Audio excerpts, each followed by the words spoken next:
Hi, Andy Biggs here from Arizona's 5th Congressional District. Wanted to give you an update. In just about an hour or two, we're going to be going to the floor. We're going to have a vote on impeachment of Homeland Security Secretary Alejandro Mayorkas. I would anticipate, based on the numbers we saw in last week's vote, that it will pass by one vote, that we've 3 Republicans that vote against it. So I want to point out a few things. Number one, James Iredell, who was a founding father, he talked about impeachment. James Madison talked about impeachment, and as did George Mason and others at the convention itself, Constitutional Convention. And what they talked about is, this is something that is hard to define, but it is something that's serious, it's big, and you take somebody who's committed a big offense against the nation. And so it's hard for me to conceive of any bigger offense against the nation than opening up our border and actually willingly and intentionally inviting in 10 million plus illegal aliens to cross into the country instead of getting in line to do what we do every year, which is we allow more than 1 million people to legally enter our country and become naturalized as citizens or become permanent legal residents. And in some of the more recent years, almost 1.5 million. This is more than all the other countries of the world combined. But Secretary Mayorkas did the exact opposite. He opened up our border and encouraged people to come in. In fact, at one point he said, we're not telling you not to come, we're telling you not to come just yet. And that was early on in the administration when they were already setting records as to the number of people coming across every month. Another thing that Secretary Mayorkas did, which indicates his willingness, his purposefulness in avoiding the law. He did a number of things which shows his mental state. Number one would be this.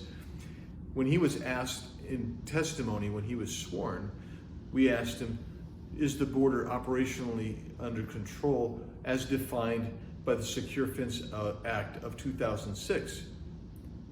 Initially he said yes, and then he said no, but the border's secure. And what his position was, he said nobody could follow the Secure Fence Act of 2006, its definition of operational control of the border. He said, so we created our own.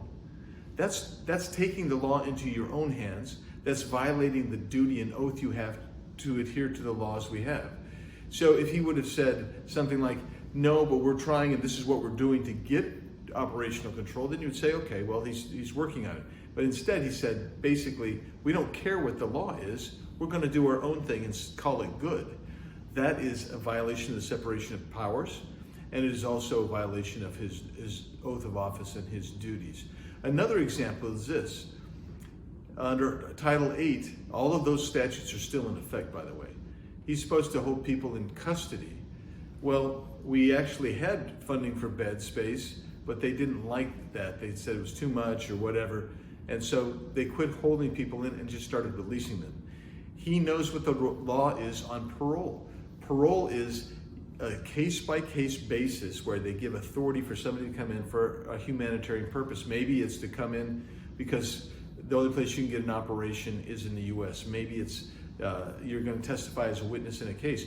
But on average, no more than a couple dozen per year, 4 decades, until Alejandro Mayorkas started giving out parole passes to all these people, which changes their status to legal for a couple of years. It gives them an opportunity to get a work permit and work in this country, but they didn't do anything legally. They didn't come in and go through the immigration USCIS process. They came in and he just decided we're going to give it out, and it's not on a case-by-case basis.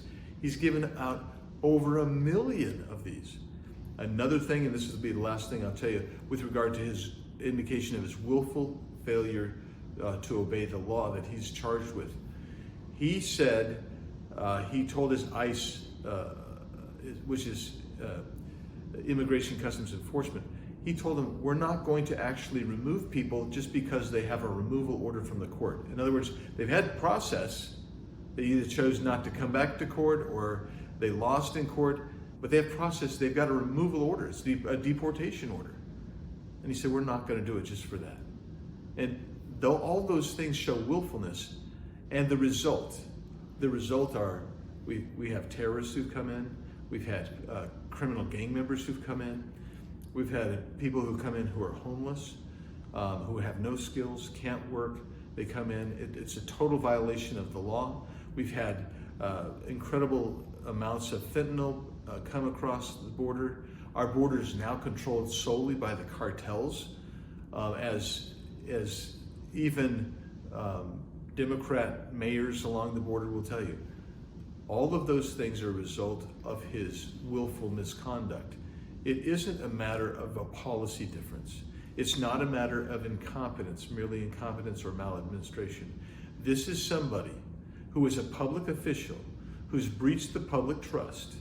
And if we keep him in office, for another 12 months, we will surely see several million more people come and be led into this country. He is doing irreparable harm to the country. He needs to be removed.